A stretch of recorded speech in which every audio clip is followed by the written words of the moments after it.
guys, Dan here with another currently reading, and of course at the start of every currently reading I kind of briefly go over what I just finished reading. I just finished reading Navigators of Dune, and I do have to say that this was one of my highly anticipated books of 2016, and it kind of let me down because it wasn't as good as I had anticipated it being. This is the third and final book in the Schools of Dune series. And like the title suggests, it's going to be mostly about the Navigators. And I was hoping that it was going to be more about because they're so mysterious.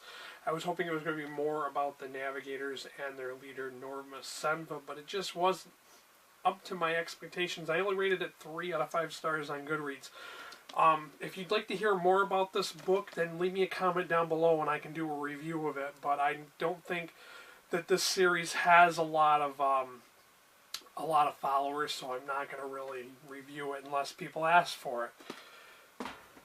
So I just finished reading that, and I've got like a ton of books to be read, and I decided to pick up this Napalm and Silly Putty by George Carlin. George Carlin is one of my favorite comedians, not just because I think he's funny, but I think he's also a pretty wise man. He did die not too long ago, a couple years ago maybe, and I happened to see this book, and I decided to pick it up because I've never read anything by him. I know he's got a couple of books. So, this should be an interesting read. It is humor. I've not really read any humor before, but I hope it's something worth reading.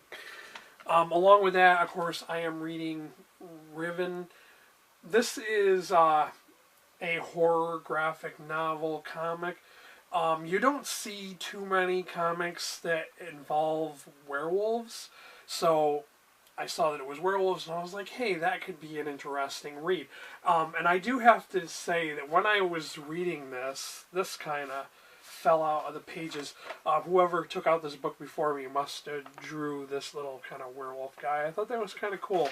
And I'm just going to leave it in the book because,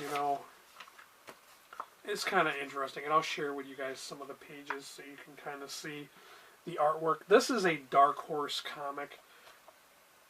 And like I said, I've been reading it, and I'm not too far into it. I would say I'm maybe a quarter of the way into it.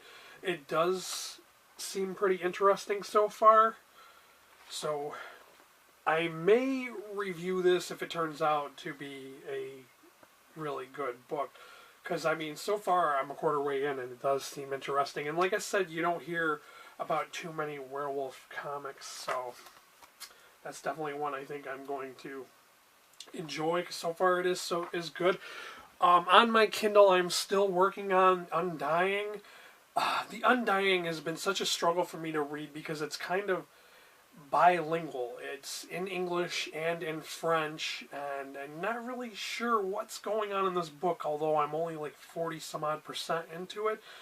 I've been trying to read this for like months now, and I just kind of feel I'm not really loving it that much. And I know the ratings on Goodreads are everybody loves this book, and it's already got a sequel, but it kind of reads like a YA, but it's not a YA book.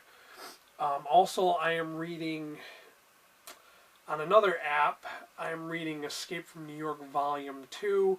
I didn't think that the Volume 1 was all that great. I only rated it 3 out of 5 stars, but I'm kind of committed to reading this series because I really enjoyed the films, and the first volume took place immediately after Escape from LA, and I really liked that film out of the 2 films. I thought it was the better one, but the book was kind of rushed and really silly at times. But those are the books I'm reading. You can ask me questions down below if there's anything you wanted to know about some of the books I mentioned, or if you'd like to see a review of the Navigators of Dune. Let me know that too down below. If you like the video, like it, share it with your friends. If you're not already a subscriber, please hit that subscribe button and stay tuned for more videos like this one. Thanks for watching. Until next time, later guys.